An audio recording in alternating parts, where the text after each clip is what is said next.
सुबह का समय था। गांव रामपुर में हल्की ठंड हवा चल रही थी। खेतों के ऊपर धुंध तैर रही थी। कुएं के पास बैठी औरतें की भीड़ लगी थी। कोई घड़ा भर रहा था, कोई बातें कर रहा था।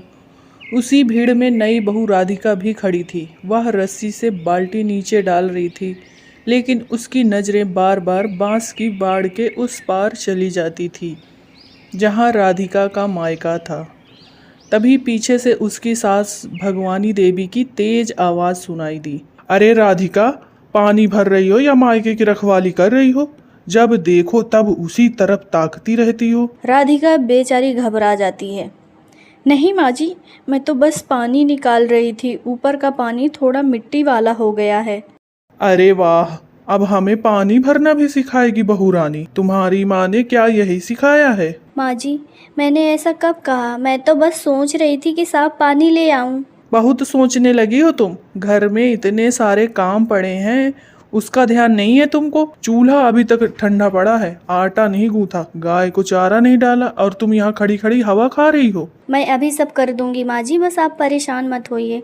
मुझे सब पता है। तुम्हारा मन कहाँ रहता है? मायका पास में क्या पड़ गया? बस हर वक्त वहीं देखने का बहाना चाहिए तुमको। मैं अभी घर ही आ रही हूँ माँ जी। मेरे आगे आने की ज़रूरत नहीं है, मैं सब समझती हूँ। अभी मैं जाऊंगी और तुम दीवार के पास खड़ी होकर अपनी माँ से बातें करोगी। इतना कहकर भगवानी देवी गुस्से में घर की तरफ चली गई। राधिका ने धीरे से राहत की सांस ली। तभी बांस की बाड़ के उस पार से आवाज आई। राधिका, अरे ओ राधिका बेटी, क्या कर रही है? राधिका ने पीछे मुड़ कर देखा। उसकी माँ कमला हाथ में ढक्कन वाली कटोरी लिए खड़ी थी।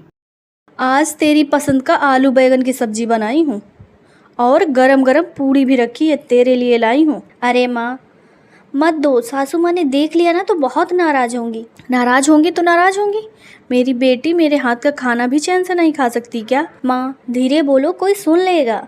मुझे किसी का डर नहीं है। मैं रोज तेरी शक्ल देखती हूँ तो दिल बैठ जाता है। शादी से पहले कितनी हंसती थी तू, अब हर वक्त डरी डरी सी रहती है। मैं ठीक हूँ माँ, सच में मुझे कोई दिक्कत नहीं है। आप क्यों परेशान होती हैं? माँ से झूठ मत बोला कर, तेरी आंखें सब बता देती हैं। हर घर में थोड़ा बहुत होता है माँ, ऐसा थोड़ी ना होता है। काम अलग बात है बेटी, लेकिन हर वक्त ताने सुनना अलग बात है। राधिका कुछ कह पाती उससे पहले पीछे से तेज कदमों की आवाज आई।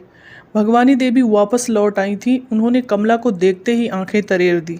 वाह समधन जी वाह, सुबह से फिर शुरू हो गई माँ बेटी की पंचायत। मैं अपनी बेटी से मिलने आई हूँ, इसमें कौन सी गलत बात है भगवानी देवी, आप बताइए। गलत बात तब होती ही है जब बहू का ध्यान घर से ज्यादा मायके की ओर रहने लगे। मेरी बेटी सुबह से रात तक काम करती है, उसकी चिंता नहीं है आपको? अच्छा, अब आप मुझे बताएंगी मेरे घर की बहू कैसी है?